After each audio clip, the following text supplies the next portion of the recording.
Prezados irmãos, vamos hoje conversar rapidamente, porque o tempo é sempre curto para todas as ideias do universo, a respeito de Deus e da ciência.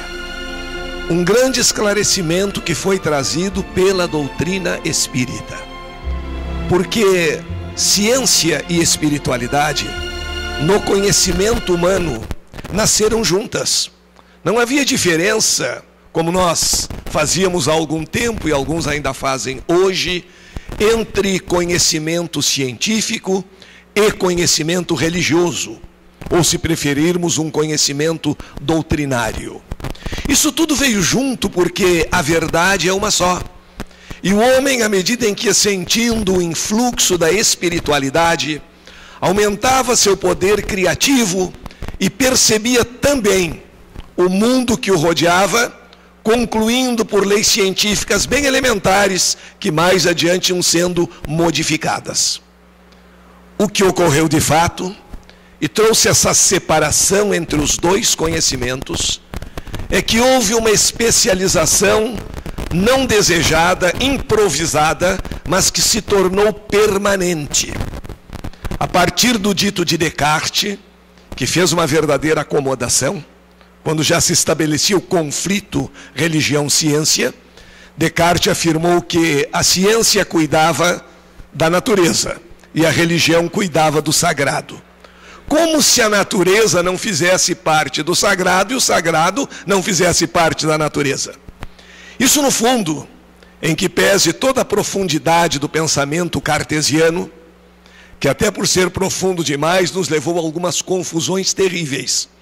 Algumas pessoas se tornaram escravas do método e acham que o método é mais importante do que a conclusão. O método é apenas o caminho para chegarmos à conclusão. E, por óbvio, se queremos conclusões adequadas, devemos trilhar por um caminho conveniente para chegarmos a essas conclusões. Mas quando o pensador francês diz a religião cuida do sagrado e a ciência cuida do natural, faz uma separação em que se passa a admitir, lamentavelmente, a fé cega.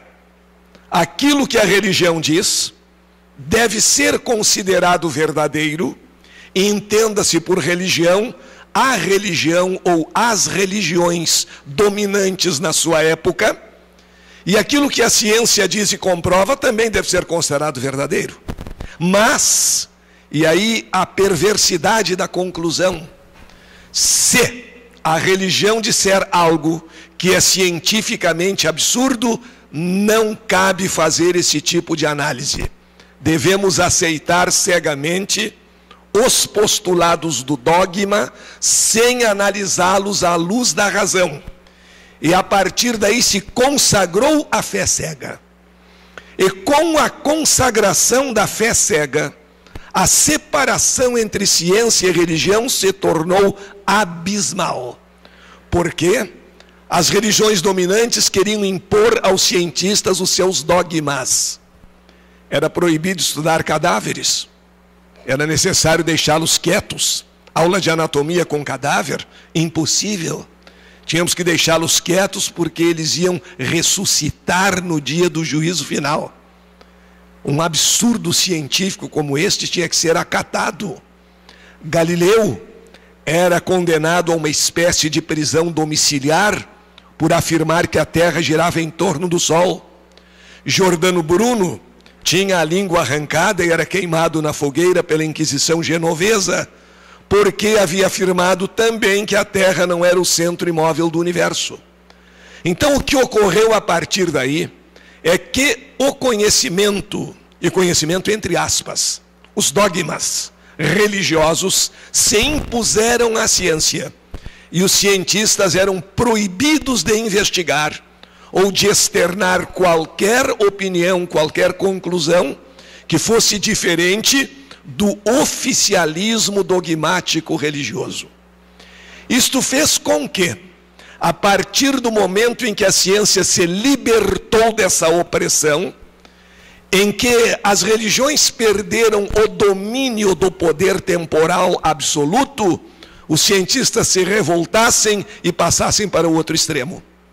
Quando Darwin, em uma certa fase da sua vida, declarava Deus dispensável, opinião que reformulou mais tarde, se referia àquele Deus da era vitoriana, àquele Deus vingativo, àquele Deus de um só povo, aquele Deus que aquinhoava as pessoas de modo diferente, sem qualquer critério de justiça, que só se entende convenientemente a partir da reencarnação.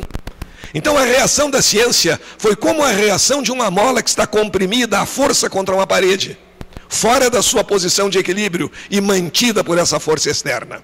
Quando a mola é liberta, ela não vai só até a posição de equilíbrio, ela passa, ela vai para o outro extremo, mas ela vai oscilar algum tempo.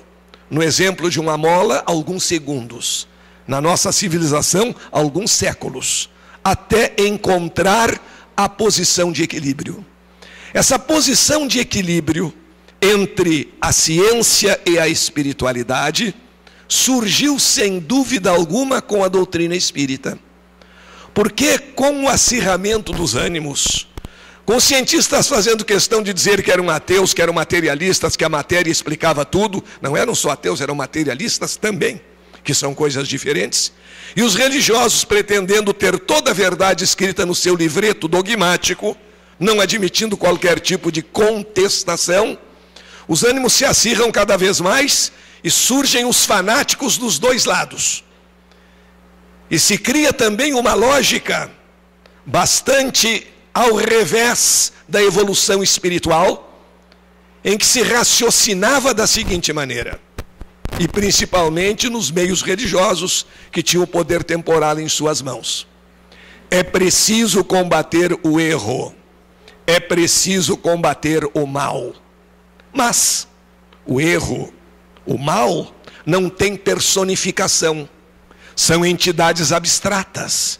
Então, já que não dá para combater o erro ou o mal, como entidades abstratas, vamos combater os errados, vamos combater os maus. E como não dá para matar o mal, vamos matar os maus. E aí veio todo o processo inquisitório, todas as guerras religiosas, todos os conflitos dos quais, infelizmente, nós vivemos reflexos até hoje. Por outro lado, o cientificismo se considerava dono da verdade. E aí nós criamos uma dicotomia terrível para a humanidade. Ódio dos dois lados. De um lado, os raivosos de Deus. No outro lado, os raivosos contra Deus. Quando a raiva nunca foi solução para a problemática humana. Surge então, com o advento da doutrina espírita, a possibilidade de reunificação do conhecimento. De reunir o conhecimento religioso com o conhecimento científico. E Kardec e os espíritos que com ele se comunicaram perceberam muito bem que as especializações tinham levado a lacunas do conhecimento. A ciência se revelara extremamente competente em explicar o mundo material e o mundo energético, mas esqueceu a consciência.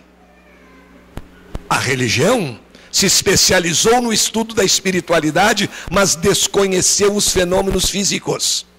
Desconheceu que o corpo decomposto jamais poderia se reunificar e formar novamente um organismo vivo.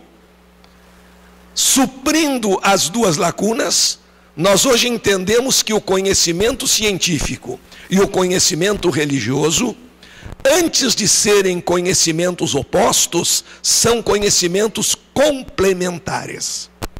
Faltava à religião o bom senso, o desejo de investigar, a isenção que caracteriza o verdadeiro cientista.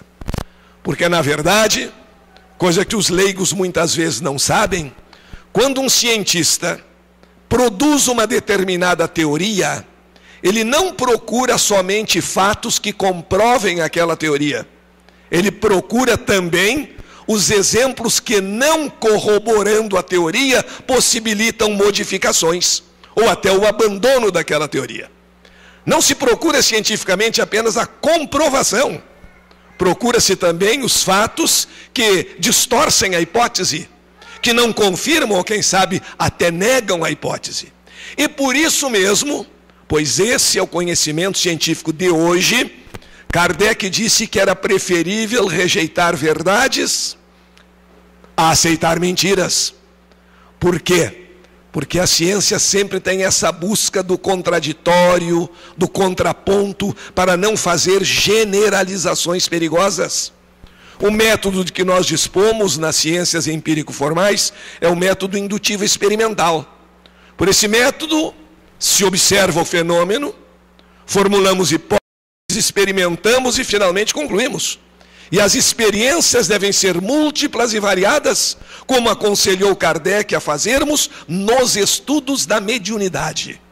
Foi o primeiro pensador doutrinário, com a filosofia, com um pensamento espiritual, que aplicou às mensagens espirituais, ao conhecimento espiritual, o método científico, vigente na época, permitindo a livre investigação dos fatos e a contestação.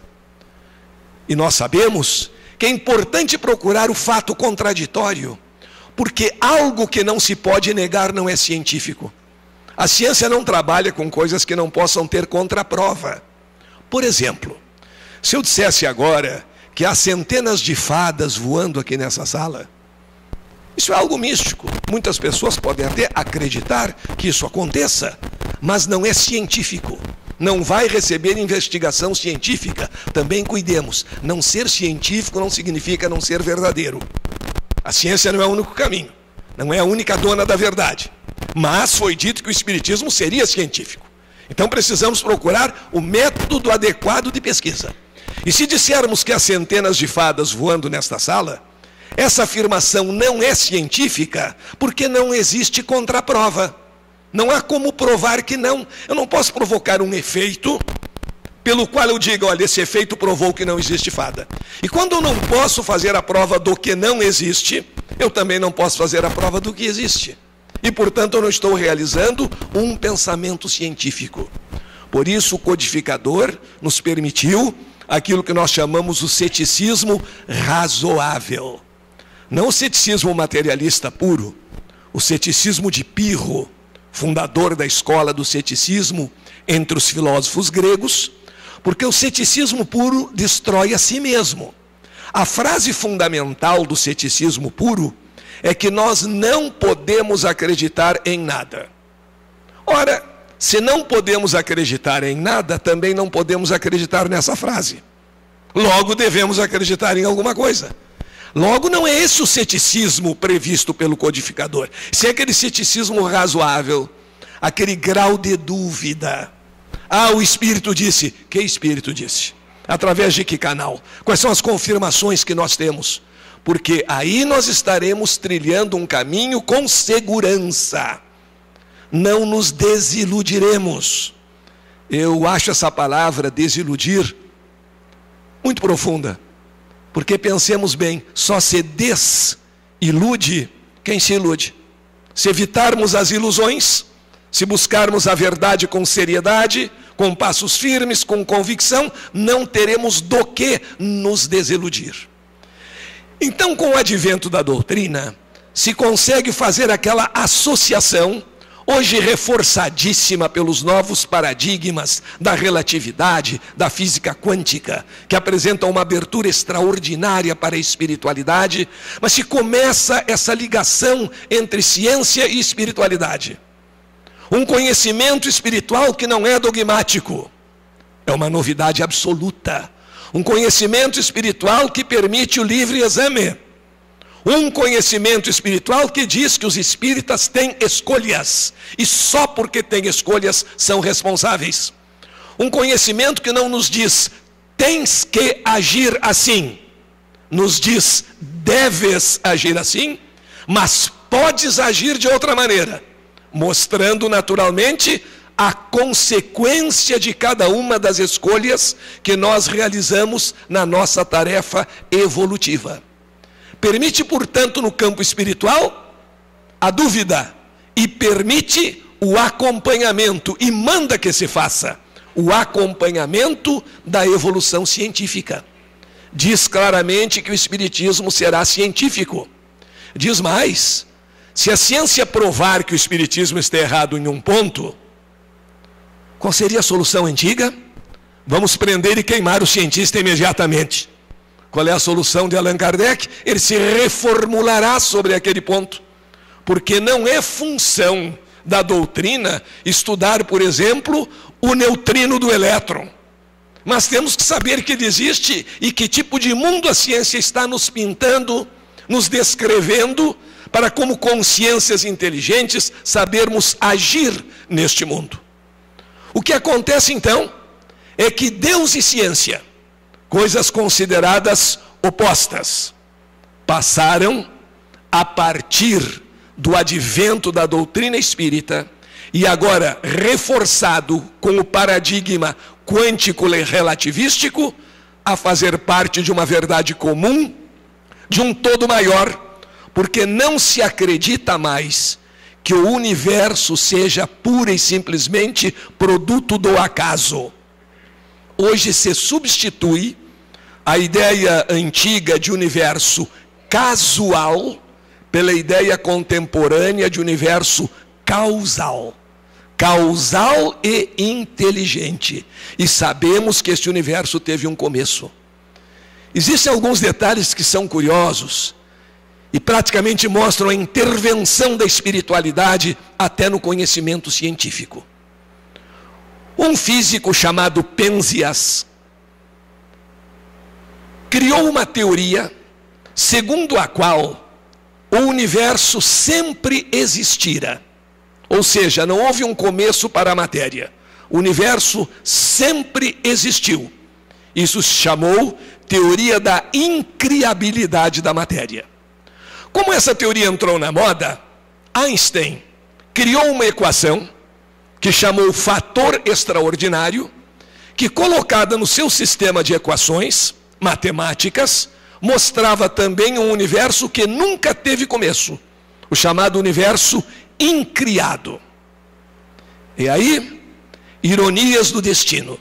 O cientista Penzias, criador da teoria segundo a qual jamais houve o momento da criação, está clara a consequência, não é?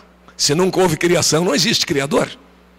Penzias, rastreando um satélite francês de investigações meteorológicas, captou um eco de fundo de uma radiação cuja temperatura se aproximava do zero absoluto e concluiu que havia captado o eco do momento da criação, o eco do Big Bang, da grande explosão inicial, que a partir daí passou a ser admitida. E Einstein declarou que podia ter feito muitas tolices ao longo da sua vida, mas a maior delas, sem dúvida, fora aquela ideia do fator extraordinário nas equações, que não fazia qualquer sentido. Nós vamos então descobrindo, os próprios cientistas vendo, houve um momento da criação, já não se discute mais. E se houve um momento da criação, e essa criação produziu resultados inteligentes, efeitos inteligentes só poderão provir de causas inteligentes. Por isso dizíamos que é cada vez maior o número de pensadores da ciência, não apenas formados, porque há pessoas formadas hoje com a mentalidade de 1800 e antes. Não dá nem para situar exatamente no tempo.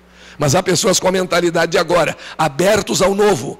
Cientistas que pensam cientificamente, ou seja, não se consideram donos da verdade e são abertos para o novo, para não negar nem aceitar sem investigar de modo adequado, de modo profundo.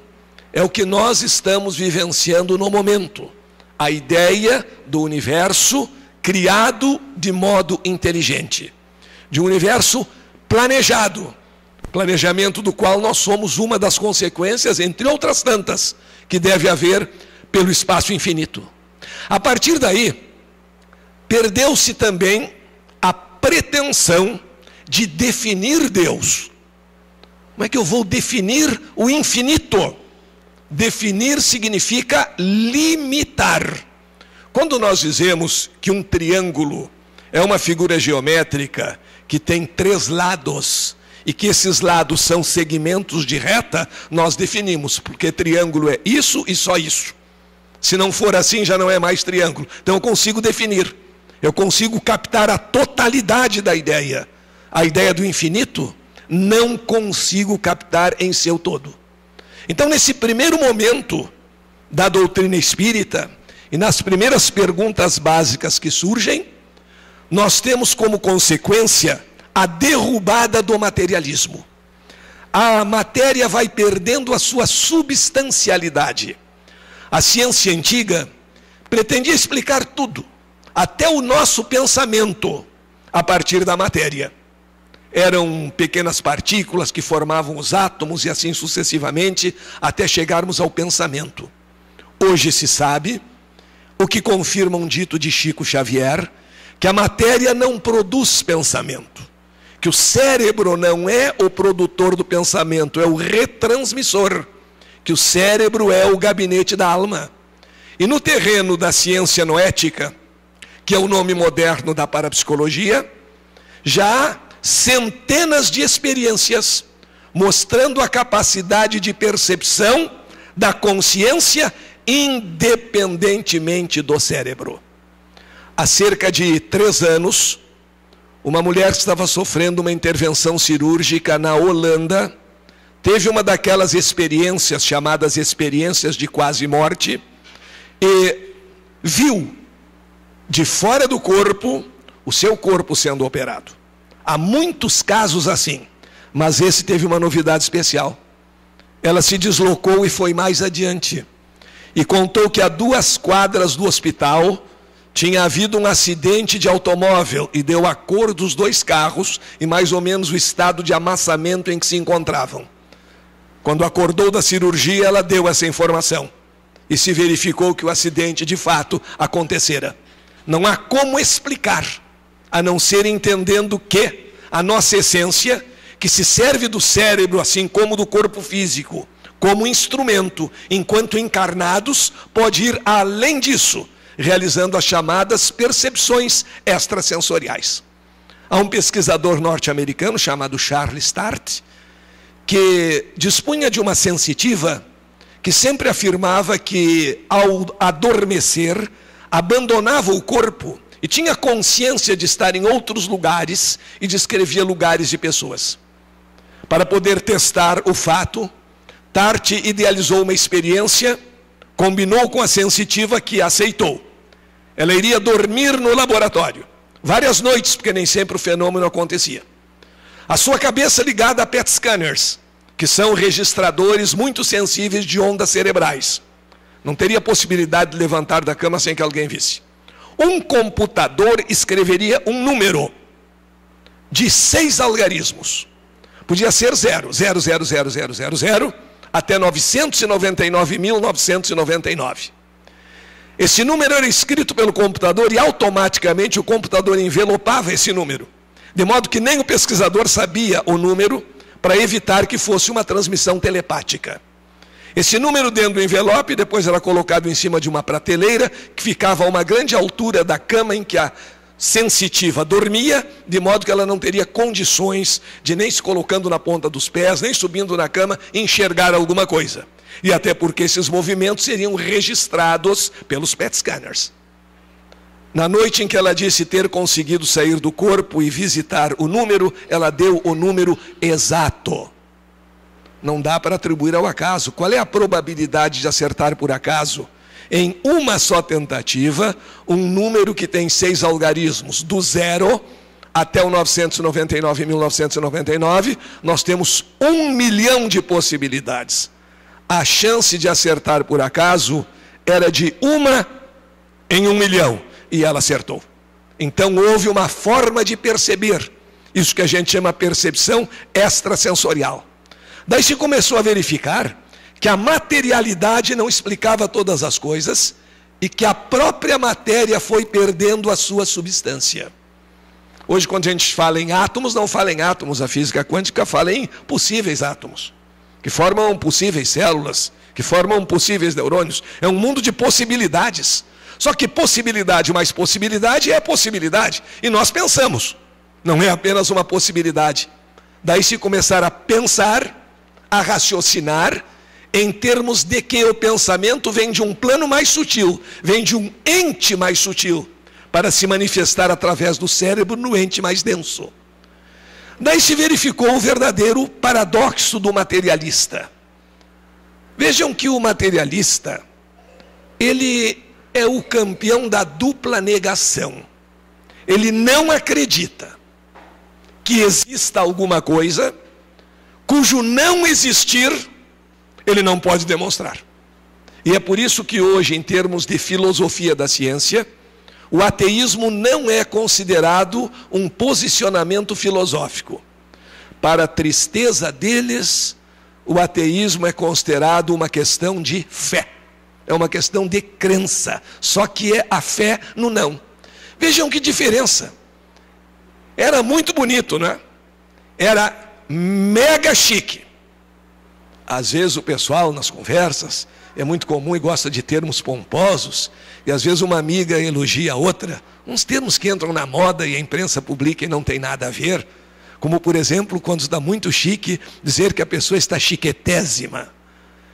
Ésimo é diminutivo, infinitésimo é muito pequeno, milionésimo é muito pequeno, chiquetésima é muito pouco chique.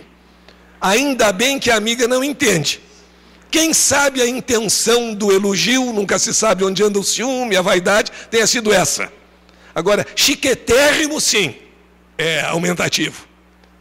E era chiquetérrimo, ser ateu, materialista. Alguns acham que isso ainda está na moda. É falta de conhecimento, é muita cultura de prefácio. Lê a orelha do livro e sai ditando cátedra a respeito do assunto. Isso acontece muito quando uma disciplina científica entra na moda. Está acontecendo muito com a física quântica. Tudo virou quântico, porque é uma ciência de possibilidades. E existe, eu conheço vários em Porto Alegre, cursos de física quântica para desenvolver a inteligência quântica. Não sei muito bem o que é, mas dado por pessoas que não têm a menor formação acadêmica nessa área. Ora, eu tenho 2 filhos. Meus filhos, naturalmente, que foram crianças, nenezinhos. E eu, algumas vezes, coloquei neles o termômetro e dei um xaropinho receitado pelo pediatra. O que não me autoriza a dar um curso de pediatria, porque não é a minha formação. Aí o perigo quando as coisas entram na moda. Às vezes se faz palestras até em universidades, e há a pergunta dos alunos, mas, professor, o senhor acredita mesmo na física quântica? Eu tenho que responder perguntando se ele acredita no avião, na televisão, porque não é uma questão de acreditar ou não acreditar. Está quase se transformando numa questão religiosa. Daqui a pouco nós vamos ter uma religião ritualística. Vamos ter batismo quântico, primeira comunhão quântica, confissão quântica. A confissão quântica vai ser interessante, porque como é uma ciência de possibilidades, pode ser que o cara confesse a verdade ou não. E vamos ter também o casamento quântico. Esse é o mais quântico de todos os sacramentos, porque é o mais sujeito a flutuações estatísticas. De modo que nós temos que ter o cuidado quando essas palavras entram na moda, mas alguns acham que materialismo está na moda, que ateísmo está na moda, que isso é bonito. Eu sou tão corajoso que eu digo que não acredito em Deus. Uma vez um me fez essa afirmação. Mas que coragem existe nisso? Estás afirmando que não acreditas em alguma coisa que não existe? Tens medo que essa alguma coisa que não existe possa te fazer algo? E se pode te fazer algo, já não é mais alguma coisa que não existe? Por isso que hoje trocamos as posições. Nós espíritas, os espiritualistas estudiosos de um modo geral, passamos a cultivar a fé raciocinada. Portanto, nós não somos mais os crentes comuns. Nós somos aqueles que acreditam com base na fé raciocinada. E o ateu virou o crente comum. Só que é o crente da negação. O ateu é o crente. Nós temos a mentalidade filosófico, espiritual, científica para o entendimento dos fenômenos. Tanto que sabemos que, assim como a ciência, todo o conhecimento humano está em constante evolução. Nada parou. No momento em que nós acharmos que não temos mais nada a aprender, que chegamos à plenitude da verdade, nós estamos equivocados, e estamos fazendo uma profissão de fé no atraso. Porque enquanto tudo evolui, quem fica parado, sob o ponto de vista relativístico, quem fica parado enquanto os outros caminham, em relação aos outros, procede como quem está andando para trás, como quem está retrocedendo, e não é essa a lei. A lei é a lei do progresso. Portanto, hoje nós entendemos isso aqui. O materialista é um crente sem base, portanto, um homem de fé. Só que a fé no não, a fé negativa. Os espíritas, os espiritualistas em geral, os adeptos de qualquer religião, porque todas elas hoje estão tendendo a fazer um estudo, a rever coisas dogmáticas que estão absolutamente superadas. A igreja até já perdoou Galileu. Galileu deve ter agradecido muito. Perdoou de quê? Pediu perdão ao Galileu. Mas pediu perdão a quem? Se o Galileu já morreu. O espírito de Galileu, dá para entender. Então, o homem de fé é o negador. Nós não somos os crentes. Aqueles que, pelo dogma, aceitam tudo. Aqueles que acham que há uma autoridade religiosa capaz de nos revelar absurdos e nós devemos aceitar esses absurdos. Quem é Deus? Já que se fala em Deus e na ciência, já o codificador teve esse cuidado na primeira pergunta. Não perguntou quem é Deus, perguntou o que é Deus. Não tem importância também, não vamos agora nos martirizar com termos, com um pronome pessoal ou impessoal. Se eu disser, quem é Deus? Deus é o meu Pai bondoso, ótimo, perfeito. Se estamos nos relacionando com amor, está muito bem. Mas a pergunta foi feita propositadamente para desantropomorfizar a ideia de Deus, para tirar aqueles traços humanos. Um Deus à nossa imagem e semelhança, ao invés de entendermos nossa essência espiritual, que não tem forma, à imagem e semelhança de Deus. Então, nessa pergunta, que é Deus? Os espíritos deixam muito claro que não existe uma definição. Nós nos aperfeiçoamos, compreendemos melhor o atributo e os atributos da inteligência suprema, e vamos assim tendo uma ideia da grandeza do Criador, mas não podemos defini-lo. Deus não é da ordem de demonstração, é da ordem de percepção. Coisas da ordem de demonstração são os fenômenos elementares da físico-química. Às vezes algum materialista de plantão até nos diz, olha, eu vou acreditar na espiritualidade se tu colocares um espírito aqui dentro desse copo. E a resposta é muito simples. Nós vamos colocar até mais do que um, se ele colocar uma supercorda aqui dentro desse copo. A supercorda é uma teoria matemática. As supercordas jamais serão vistas, nem tocadas, nem mesmo fotografadas. E a ciência acredita, pela concepção matemática. Então se fala em Deus como a inteligência suprema, porque o aspecto mais importante do ser humano é a inteligência, que vai nos fazer depois buscar boas escolhas, e sem dúvida a melhor de todas as escolhas é o amor. Chegamos lá ao amai-vos e instruí-vos, ao amar ao próximo como a si mesmo. E em Deus nós temos a inteligência suprema, a causa primária de tudo o que existe. Nós sabemos que não há efeito sem causa. Para os materialistas, era muito interessante achar que o universo nunca houvera sido criado, porque aí o universo era a própria causa e não precisaríamos uma causa primária. Mas quando se sabe que houve a criação, que houve o momento do Big Bang, antes do qual não tem sentido falar em tempo e espaço, quando se sabe isso tudo, se entende que, havendo criação, e essa criação tendo conduzido a respostas inteligentes, existe uma causa inteligente. Nesse sentido também, os espíritos nos advertem, não confundir o ser com os seus atributos. Deus é a suprema inteligência? É. Mas não é só isso. É uma qualidade. João tem olhos verdes? Tem, mas eu não posso dizer que João é um conjunto de olhos verdes. Não é essa a definição. Não posso confundir o ser com os seus atributos. Os atributos eu vou percebendo na medida em que eu vou evoluindo. Mas o ser é o dono dos atributos. E não simplesmente os atributos que nós observamos. É essa a ideia de perfeição que nós temos.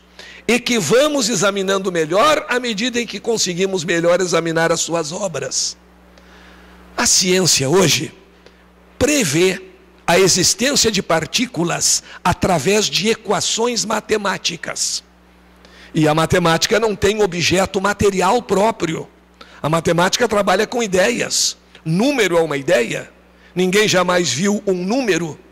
Então a matemática trabalhando como ciência exclusivamente formal, assim como a lógica, quer dizer, não tem a preocupação de estar examinando os objetos materiais.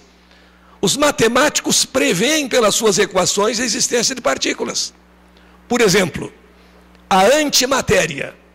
A antimatéria foi prevista mais de 20 anos antes da sua descoberta. Quando Dirac, um físico francês, estava calculando a carga do elétron e achou uma expressão sobre raiz quadrada, ele imaginou que haveria uma partícula com a massa do elétron e com a carga negativa que já era conhecida, mas deveria haver outra por aquela equação, acreditando na equação. A equação é uma fonte de inspiração também, de informação do que vem adiante. A matemática é um precioso instrumento da pré-cognição, porque muitas e muitas partículas físicas são previstas numa equação matemática e só muito tempo depois, há também o exemplo do bóson de Higgs, muito tempo depois a gente consegue pegar o rastro dessa partícula. Então, quando Dirac previu o antielétron, ele disse: essa partícula, que tem a mesma massa do elétron, a mesma carga em valor absoluto, mas sinal oposto, se chama antielétron. E o encontro dos dois resultaria em energia pura. Não caçaram o diploma dele porque não puderam. Absurdo. Antimatéria, isso não existe. São os donos da verdade. Anos depois, numa experiência da câmara de Wilson, uma câmara de nebulização, se percebeu o rastro de uma partícula que, pela trajetória descrita num campo eletromagnético, só poderia ser o antielétron. Então nós vamos usando a pré-cognição não só através de sonhos, de visões, mas principalmente através da matemática. Um instrumento que o plano astral nos deu. Nem todos são matemáticos, nem todos são médiuns psicógrafos, nem todos realizam fenômenos de materialização, nem todos são odontólogos, nem todos são biólogos. Nós temos as nossas diferentes funções.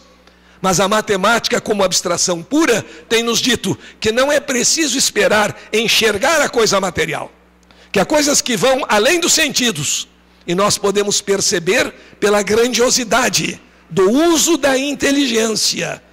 Então, essa ideia de perfeição, nós vamos descobrindo pouco a pouco. Cada vez que o universo se torna mais complexo, que nós descobrimos algo mais, nós vemos quão ilimitada é a inteligência suprema, que deu ao ser humano, inclusive, essa capacidade de, por um instrumento de pesquisa e de ensino que é a matemática, buscar e descobrir partículas muito antes de que qualquer aparelho possa percebê-las. E é por isso que, à medida em que nos aperfeiçoamos, vamos tendo melhores condições de perceber, de sentir o autor dessa grande obra do universo e da vida. Os espíritos dizem, Allan Kardec, nós julgamos, nós temos uma ideia do Criador pelas obras. Quanto mais nós avançamos no conhecimento, mais nós conhecemos o universo, mais leis nós descobrimos e mais nós temos condições de apreciar a grandiosidade da inteligência suprema, do Supremo Maestro, do grande arquiteto de todo esse universo, cujas leis nós ainda estamos longe de conhecer na sua totalidade. Mas quanto mais conhecemos, quanto mais detalhes conseguimos perceber, quanto mais nos educamos no conhecimento, mais percebemos a grandeza do Criador. Assim como aquela pessoa que aprimora a sua educação artística, fazendo, por exemplo, um curso de música, adquire cada vez melhor condição para perceber as grandes obras no terreno musical. No terreno espiritual, vamos evoluindo e vamos conseguindo perceber cada vez mais as grandes obras do Criador. E sempre, nos diz o Livro dos Espíritos, o ser humano teve este sentimento íntimo de que não existe o fim, que nós vamos continuar, que nós temos algo mais a fazer. Esse sentimento íntimo é exatamente essa presença da espiritualidade em nós, da evolução e o entendimento definitivo de que o acaso não constrói. Está lá no Livro dos Espíritos. O acaso é nada. O acaso não é inteligente. Imagine a inteligência necessária para construir uma casa. O acaso não tem inteligência para isso. Não basta espalhar os materiais de construção no terreno e esperar que o vento construa a casa. O acaso não consegue construir uma casa. Vai construir uma vida? Vai construir infinitas vidas? Vai construir o universo? Não. E por isso, por uma questão lógica, o universo parte de um princípio infinito e inteligente. E a filosofia e a ciência podem dar diferentes nomes a esse princípio inteligente. Nós podemos chamar o grande arquiteto do universo, nós podemos chamar a inteligência suprema, nós podemos chamar Deus, Jeová, não interessa. Existe esse princípio e ele é cada vez mais reconhecido. Quanto mais nos aprofundarmos na ciência e quisermos interpretar seus aspectos filosóficos, mais convictos estaremos da existência da inteligência suprema. Aqui nós temos o exemplo, aquela grande explosão que foi o Big Bang. Será que, por acaso, a partir daquela explosão nós teríamos um universo organizado?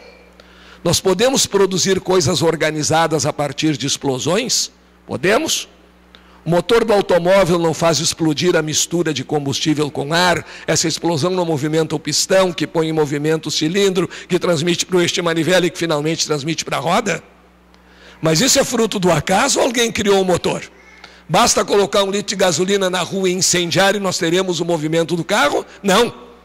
Os efeitos inteligentes exigem causas inteligentes.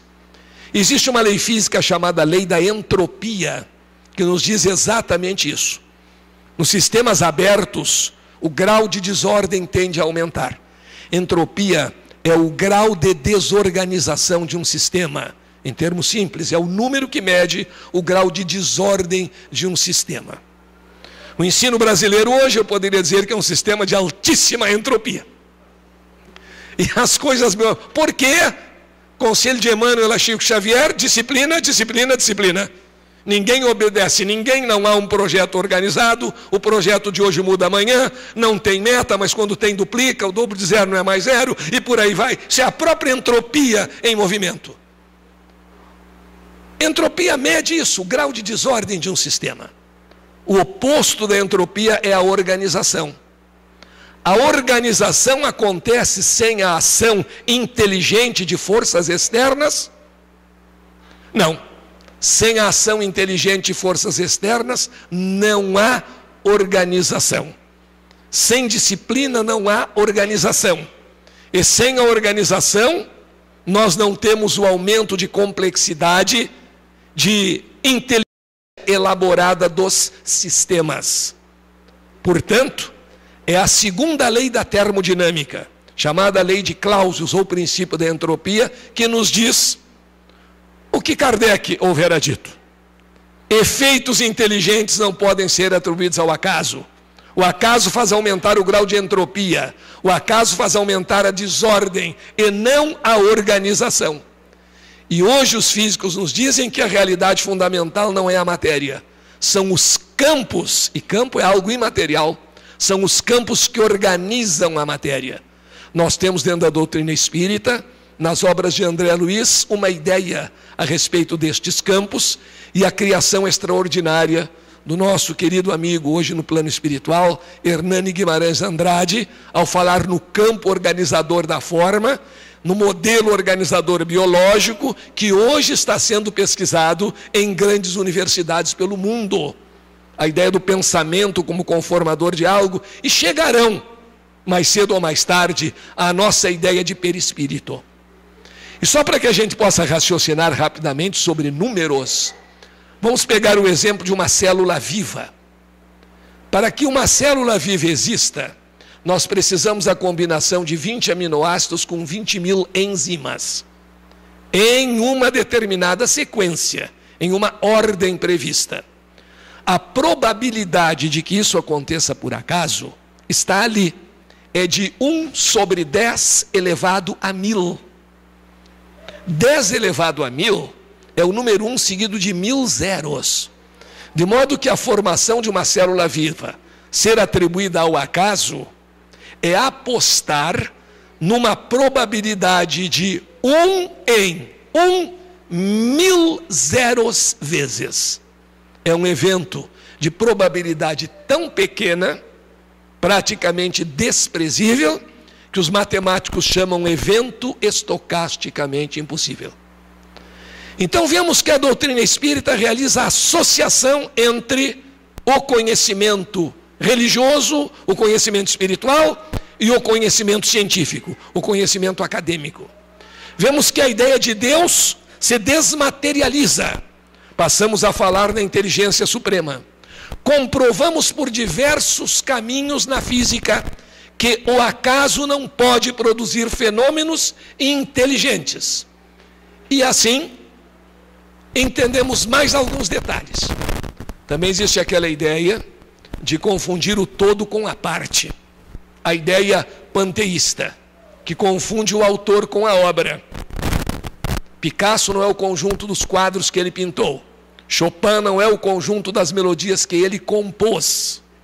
Nietzsche não é o conjunto das obras que ele escreveu. O autor não pode ser confundido com a obra. E também aquela ideia de que Deus é a soma de tudo aquilo que existe no universo.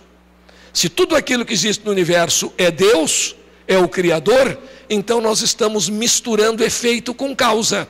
Porque qual é a causa de tudo isso? Precisaríamos um ser anterior para criar alguma coisa.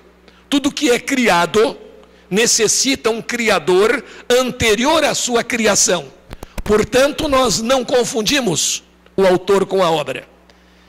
E há um detalhe que é muito importante e aplicável no nosso mundo social, na nossa vida do dia a dia. A física quântica, confirmando o que nós sabíamos já pelos estudos do Espiritismo, nos diz que a maior e mais fundamental de todas as leis físicas é a lei da interconectividade. Essa lei diz que tudo no universo, de um modo mais ou menos intenso, está interconectado. Por isso, as partículas subatômicas, quando observadas, têm um comportamento diferente daquele que adotam quando não estão sendo observadas. Parece muita gente que a gente conhece, não é? Quando estão olhando, eu sou um santo homem. Quando não estão olhando, não interessa o que eu sou. As partículas atômicas também têm um comportamento um pouco parecido com isso. Nós influenciamos no comportamento das partículas no universo. Mas interconectividade não é fusão. Há várias ideias de fusão. Por exemplo, a perda da individualidade.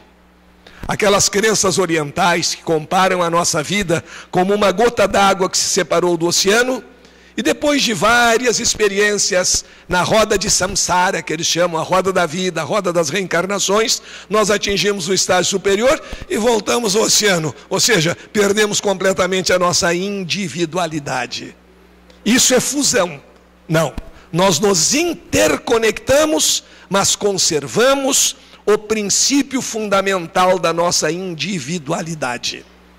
Essa ideia de fusão é muitas vezes estendida aos movimentos sociais e as pessoas começam a confundir compreensão com adesão. Nós devemos compreender todas as pessoas que pensam de um modo diferente do nosso. Até porque nada nos garante que nós sejamos os donos da verdade. Todos nós temos lacunas no nosso conhecimento e temos muito a aprender. Nós escolhemos um tipo de conduta, um tipo de atitude social, outros escolhem outro tipo. nós respeitamos que cada pessoa realize as suas escolhas, porque nós conhecemos o livre-arbítrio. Mas o fato de aceitar não quer dizer aderir. Eu respeito a pessoa que é, por exemplo, católica, apostólica, romana. Está pensando em Deus, está procurando o bem, respeito o seu pensamento, não quero dizer que o meu pensamento seja superior ao pensamento dele, nada disso. Mas esse fato de eu respeitar essa posição não significa que eu vá tomar a comunhão. Não significa que eu vá aderir. Porque se eu fosse fazer isso sem ter fé, isso sim seria uma agressão à minha própria consciência e aos outros que poderiam perceber isso tudo. Então há uma diferença muito grande entre respeitar e aderir. Às vezes as pessoas querem fazer, por causa disso, a ditadura das minorias. Ah, eu, minoria, prejudicado, ninguém me aceita. Aceito. Continua como está. Então vem para cá para o meu bloco. Não, eu não sou da Mangueira, eu sou do Salgueiro. Respeito a Mangueira no seu desfile, mas não quero vestir verde e rosa. Eu quero as cores do Salgueiro. Particularmente não é verdade, eu sou da Mangueira, por simpatia. Mas apenas como exemplo. E às vezes as pessoas entendem que respeitar, compreender, significa aderir. É completamente diferente. Nós mantemos a nossa convicção, mantemos a nossa individualidade e conhecemos muito bem a lei de ação e reação. Um exemplo que eu evoquei em uma das palestras aqui pela região, em relação à ação e reação, é o das pessoas que se queixam, os vitimistas, e se queixam muito de que não são amados. Será que eles amam? Meu filho não gosta muito de mim, e será que eu demonstrei que gostava muito dele? Ou eu tinha vergonha de abraçar o meu filho? Aqui é um parênteses que é muito interessante que se faça. Os pais não são os responsáveis pelas atitudes que os filhos vão tomar ao longo da vida. Há muitos pais se culpando, porque embora tenham dado todo o amor, o filho escolheu o seu caminho. Mas está em Gibran Khalil Gibran, teus filhos não são teus filhos, são filhos do mundo. Os pais esticam o arco, a corda e jogam a flecha, numa boa direção. Mas essa flecha é diferente das outras, ela tem condições de escolher o seu próprio caminho. Se os pais têm consciência de que deram amor, o que nós tratamos no estudo da família, se têm consciência de que deram amor, que souberam com amor impor limites, impor disciplina, o filho é uma realidade espiritual diferente da realidade espiritual dos pais, comprometido com a família, mas a responsabilidade não é necessariamente dos pais. Há pais que erram e muito em relação aos filhos, e há outros que acertam, mas o errar ou acertar do filho é da sua própria individualidade. Os pais podem colaborar num sentido ou no outro, mas não podem realizar a missão de ninguém. Existiam aí alguns grupos de psicólogos de prefácio que faziam essas afirmações perigosas e generalizantes. O filho deseducado, o filho desencaminhado é consequência de um lar hostil. Não necessariamente. Pode ser, mas não é necessário, porque cada um de nós tem seu histórico de muitas vidas, além do histórico dessa vida, e tem as suas propensões naturais e as suas escolhas. E retomando esse exemplo de ação e reação, as pessoas que se queixam muito, ninguém me ama, será que elas dão amor aos outros? Há sempre o exemplo daquele marido que a mulher chega em casa no fim da tarde, cansada, um sábado, por exemplo, e diz: olha, eu estou muito cansada hoje, passei a tarde lá no cabeleireiro, foi uma confusão, ninguém chegava na hora certa, passei por lá muito tempo. E ele olha para ela e diz assim: e com todo esse tempo que passaste lá, ninguém te atendeu? Bom, depois de uma frase assim, tão amigável, inflou tanto, é como estás bonita, né, meu bem? Não te atenderam. Depois de uma frase desse tipo, se espera o quê? A lei de ação e reação é exatamente isso. Nós recebemos como retorno aquelas ações que realizamos. Se eu empurrar a porta me empurra. Se eu puxar a porta me puxa. E sempre, quem pratica a ação é quem recebe a consequência, é quem recebe a reação.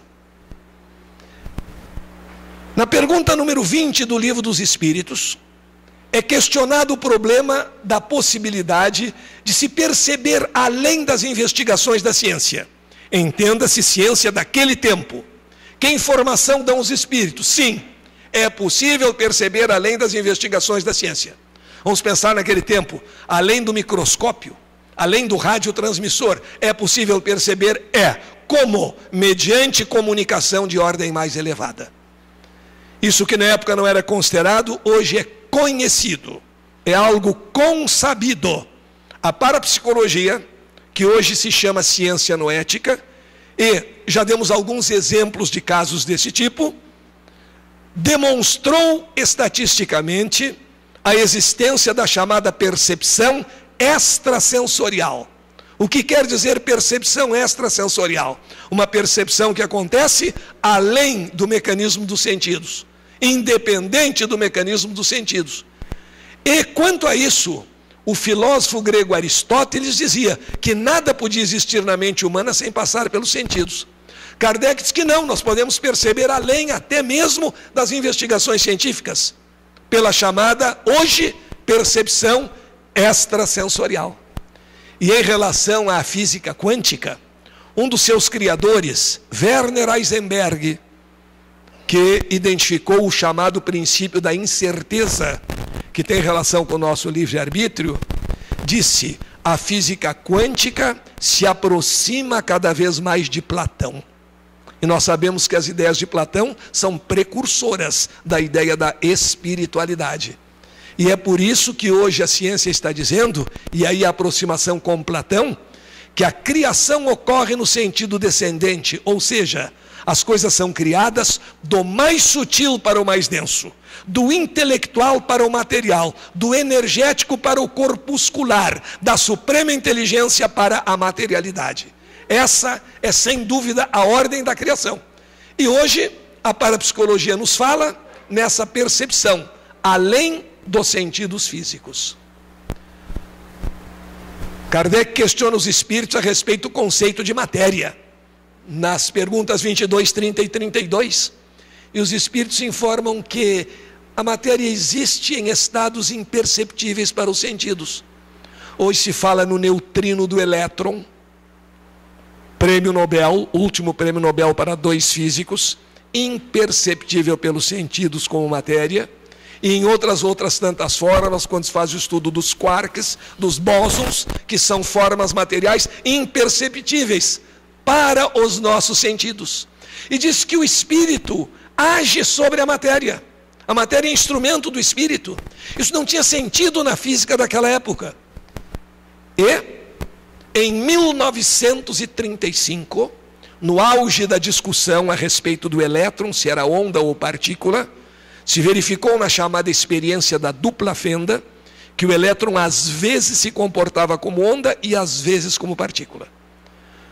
Muito tempo depois, porque em seguida foram feitas os aproveitamentos tecnológicos, raio laser, leitura de código de barras, controle remoto, e levou tempo para os cientistas fazerem a seguinte pergunta incômoda: está certo? O elétron às vezes age como onda e às vezes como partícula. E o que é que faz eles agir às vezes como onda e às vezes como partícula? E chegaram à mais extraordinária conclusão da ciência contemporânea: a consciência do observador. E eles utilizam a palavra consciência no mesmo sentido em que nós utilizamos a palavra espírito. Quando Joseph Dispenza descobre que o cérebro não sabe a diferença entre o que vê e o que recorda, os cientistas começaram a se perguntar: mas quem é então o observador? Quem é que influencia no fenômeno subatômico? Quem faz mudar o comportamento do elétron?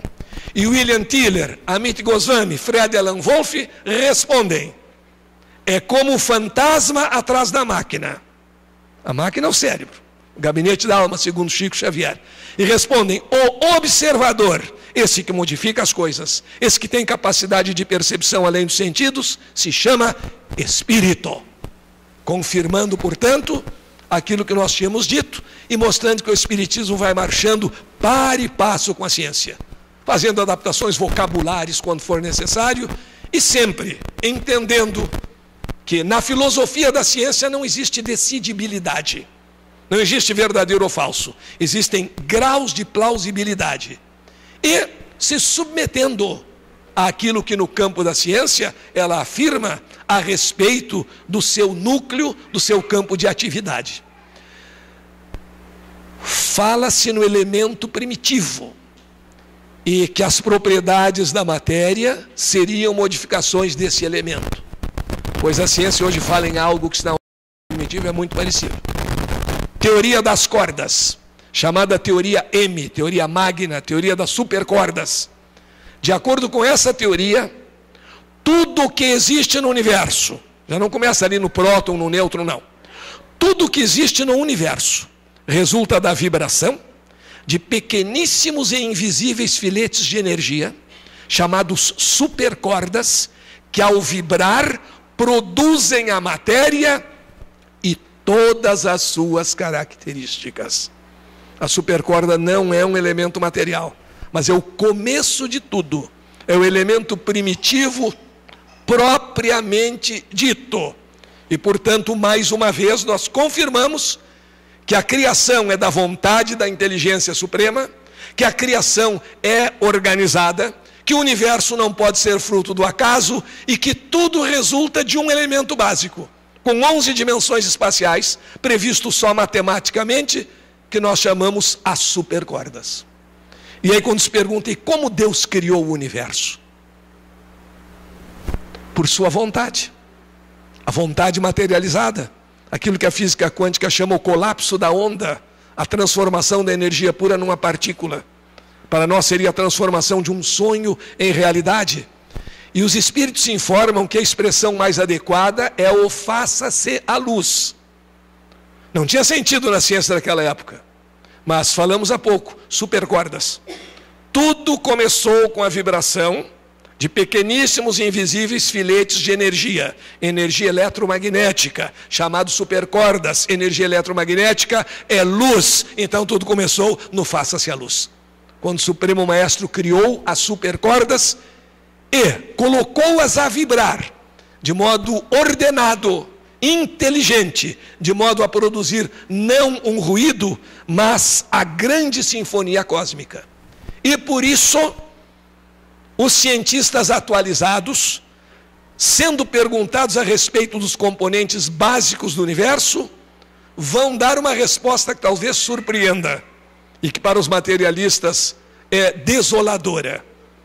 O universo é feito basicamente de energia e intenção. E nem energia, nem intenção são coisas materiais. A grande sinfonia cósmica veio de energia e intenção. É exatamente o que nós precisaríamos para tocar um instrumento. Para que eu toque um violino, suponhamos que vocês me trouxessem aqui um violino bem afinado já. Vamos pensar num de baixo preço para não correr risco. Pode ser um Stradivarius, bem afinado. E eu me pusesse aqui com a maior boa vontade do mundo a passar o arco sobre as cordas e a produzir uma sequência de guinchos e ruídos que iria esvaziar a sala em pouco tempo. Talvez superior ao ruído do trem que esperamos para daqui a pouco. O que faltou? Os elementos básicos para a criação do universo. O que é preciso para tocar um instrumento? Energia e intenção. Como energia? Energia para fazer passar o arco sobre as cordas, para dedilhar as teclas do piano, transmitindo força que vai produzir a vibração sonora que vai se transmitir no ar. E intenção significa o quê? Intenção significa o domínio do processo. Como tocar as teclas, em que ordem, como pressionar as cordas, como passar o arco para produzir não ruídos, e sim um conjunto de sons harmônicos. Portanto, o universo, o instrumento musical e a nossa vida deve ser tocada com energia e intenção. Energia para saber que não fomos criados para o sofrimento, para a dor, para o queixume, para a desgraça. Fomos criados para evoluir. A lei é progredir sempre. Energia para superar as dificuldades. Força no dia a dia para superar as dificuldades. E intenção, que quer dizer dar um rumo à vida. Como estou usando a minha energia vital? Como estou utilizando essa oportunidade? Isso é intenção. E a intenção tem que ser movida pela inteligência. E nesse sentido, O astrônomo inglês James Jeans diz o seguinte: a melhor maneira de descrever o universo, ainda que muito imperfeitamente e inadequadamente, consiste em considerá-lo como um pensamento puro. A materialização do pensamento da inteligência suprema, que através de todos os seus mensageiros de luz, nos mandou amar. E através de Kardec nos mandou amar e aprender.